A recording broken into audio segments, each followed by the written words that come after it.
नमस्कार, जनप्रभा सुपरफास्ट में आपका स्वागत है। मैं हूं हेमेंद्र सिंह। एक नजर डालते हैं आज की सुर्खियों पर। गुजरात की 182 सीटों पर रुझानों में भाजपा को प्रचंड बहुमत। 12 दिसंबर को फिर सीएम पद की शपथ लेंगे भूपेंद्र पटेल। हिमाचल विधानसभा की सभी 68 सीटों के आए रुझान। 39 पर कांग्रेस और 26 पर भाजपा ने बनाई बढ़त। मैनपुरी लोकसभा सीट पर बहू ने बचाई मुलायम सिंह की विरासत। रामपुर से भाजपा प्रत्याशी आकाश सक्सेना की ऐतिहासिक जीत।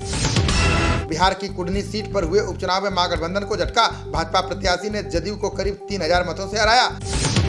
इन पर अपशब्दों का जनता ने दिया आप कांग्रेस को करारा जवाब। गुजरात नतीजों पर पूर्व मुख्यमंत्री विजय रूपाणी ने जाहिर की खुशी। भाजपा ने हिमाचल प्रदेश चुनाव में स्वीकारी अपनी हार। मुख्यमंत्री जयराम ठाकुर ने किया इस्तीफे का ऐलान। रक्षा मंत्री राजनाथ सिंह ने पीएम मोदी को दिया गुजरात जीत का श्रेय। कहा पीएम मोदी की लोकप्रियता और उनकी साख को दर्शाता है परिणाम। गुजरात चुनाव नतीजों पर भाजपा नेता कैलाश विजयवर्गीय का बयान। का दिल्ली में भी खत्म होगा अरविंद केजरीवाल का शासन। हिमाचल में रुझानों के बाद कांग्रेस हाईकमान ने बनाई रणनीति। विधायकों को एक जगह बुलाया, छत्तीसगढ़ भेजने की तैयारी। डिम्पल के चुनाव ने कराया शिवपाल की पार्टी का सपा में विलय। अखिलेश और शिवपाल ने संयुक्त प्रेस कॉन्फ्रेंस कर की घोषणा। उम्मीद के मुताबिक आए गुजरात विधानसभा चुनाव के नतीजे। संजय राउत बोले लोगों को संदेह, भाजपा आप में मौन सहमति। कांग्रेस उम्मीदवार ने काउंटिंग सेंटर पर की आत्महत्या की कोशिश। भरत सोलंकी ने ईवीएम में गड़बड़ी का लगाया आरोप। डीआरडीओ ने किया अत्याधुनिक मानव रहित विमान का परीक्षण। यूएवी ने 18 घंटे का उड़ान परीक्षण सफलतापूर्वक किया पूरा। भारत जोड़ो यात्रा के लिए बंगाल जा सकते हैं राहुल और प्रियंका। कपिल मुनि आश्रम से शुरू होकर 55 दिनों तक जारी रहेगी यात्रा। सुप्रीम कोर्ट ने जजों की नियुक्ति पर केंद्र को लगाई फटकार। का नामों को वापस भेजना उसके पहले के निर्देश का उल्लंघन। सुप्रीम कोर्ट बोला माना कि संसद को कानून बनाने का अधिकार, लेकिन अदालत की जांच के दायरे में आते हैं बनाए गए कानून। राज्यसभा में एनसीपी कांग्रेस ने दिया काम रोको प्रस्ताव का नोटिस। राज्यपाल कोश्यारी पर महाराष्ट्र के अपमान का लगाया आरोप। दोबारा केवाईसी करवाने के लिए बैंक जाने की जरूरत नहीं। आरबीआई गवर्नर शक्तिकांत दास ने साफ की स्थिति। राजस्थान के टोंक में ट्रक की टक्कर से वैन के उड़े पर खच्चे। हादसे में 3 की गई जान। शादी समारोह से लौट रहे थे सभी। G20 प्रतिनिधि मंडल ने ऐतिहासिक कुंभलगढ़ दुर्ग का किया भ्रमण। शिव मंदिर के किए दर्शन। मेवाड़ी परंपरा से हुई आवभगत। उत्तराखंड के कैबिनेट मंत्री के निजी सचिव के खिलाफ केस दर्ज। विदेशी दौरे पर गए सतपाल महाराज के किए फर्जी हस्ताक्षर। पहलवान सागर धनखड़ हत्याकांड के 2 आरोपी गिरफ्तार। दिल्ली पुलिस ने बागपत से पकड़ा। 50-50 हजार का था इनाम। केरल हाईकोर्ट ने विधायक के अयोग्य ठहराने की अर्जी की खारिज। साजी चेरियन ने भारतीय संविधान पर की थी विवादित टिप्पणी। महामारी के दौरान हुए भ्रष्टाचार मामले में केरल हाईकोर्ट का आदेश। कहा पूर्व मंत्री के शैलजा के खिलाफ जारी रहेगी कार्रवाई। सरदार शहर उपचुनाव में कांग्रेस की जीत पर बोले अशोक गहलोत। का ये जीत कांग्रेस सरकार के सुशासन पर जनता की मुहर। महबूबा मुफ्ती ने खाली किया अनंतनाग जिले का सरकारी आवास। प्रशासन ने 1 हफ्ते में आवास खाली करने का दिया था अल्टीमेटम। छावला कांड में दोषियों को बरी करने के फैसले पर होगी सुनवाई। 7 नवंबर को पुनर्विचार याचिका को सूचीबद्ध करने का करेगा फैसला। जम्मू कश्मीर के किश्तवाड़ में सड़क पर स्टंट करना पड़ा महंगा। पुलिस ने 21 मोटरसाइकिल चालकों को गिरफ्तार कर वाहन किए जब्त।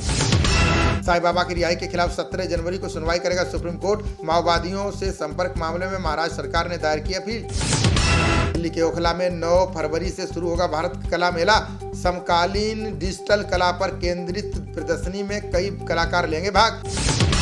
$40 करोड़ के निवेश से पुराने विमानों को नया बनाएगी एयर इंडिया। केबिन के मौजूदा इंटीरियर को पूरी तरह से बदलने का बनाया प्लान। ईरान में विरोध प्रदर्शनों में गिरफ्तार पहले कैदी को दी गई फांसी। सरकार ने अन्य प्रदर्शनकारियों को भी मृत्युदंड की चेतावनी। गौतम बुद्ध नगर में फॉर्च्यूनर चालक ने युवक को रौंदा। नोएडा सेक्टर 100 के पास हुई घटना। मामले की जांच में जुटी पुलिस। विवादास्पद पुस्तक की लेखिका डॉक्टर फरहत खान पुणे से गिरफ्तार। मध्य प्रदेश के गृह मंत्री बोले आपराधिक धाराओं में दर्ज हुआ था केस। ग्रीन कार्ड कोटा खत्म करने वाले विधेयक के पक्ष में व्हाइट हाउस। भारतीय अमेरिकियों को बाइडेन सरकार के फैसले से होगा फायदा।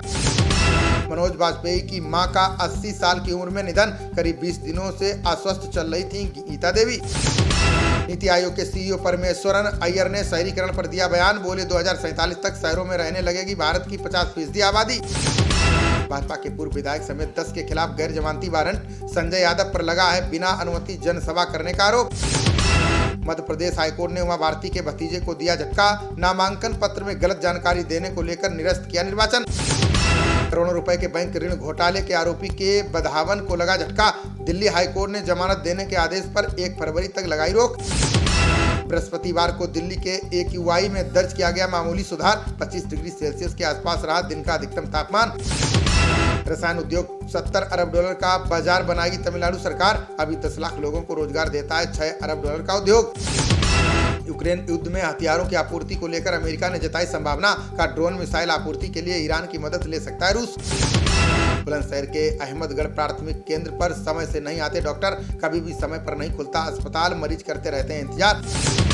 तीनों पुलिस लाइन सभागार कक्ष में 9 दिवसीय प्रशिक्षण कार्यक्रम, नए आरक्षियों को दी गई सतर्कता और ड्यूटी संबंधी जानकारी। महाराष्ट्र के मंत्री सुधीर मुनगंटीवार ने रेल मंत्री को लिखा पत्र, नागपुर से हैदराबाद के लिए की वंदे भारत एक्सप्रेस ट्रेन की मांग। BCCI ने 3 घरेलू सीरीज के लिए जारी किया शेड्यूल, भारत आ रही श्रीलंका, न्यूजीलैंड और ऑस्ट्रेलिया की टीमें। 3 जनवरी को T20 के साथ श्रीलंका करेगा दौरे की शुरुआत, भारत न्यूजीलैंड के बीच 18 जनवरी को होगा पहला वनडे। भारत ऑस्ट्रेलिया के बीच 9 फरवरी से होगी टेस्ट मैचों की शुरुआत, चैंपियनशिप के फाइनल के लिए भारत को सीरीज जीतना जरूरी। रायपुर में होगा भारत और न्यूजीलैंड के बीच मुकाबला, छत्तीसगढ़ को पहली बार मिली वनडे मैच की मेजबानी।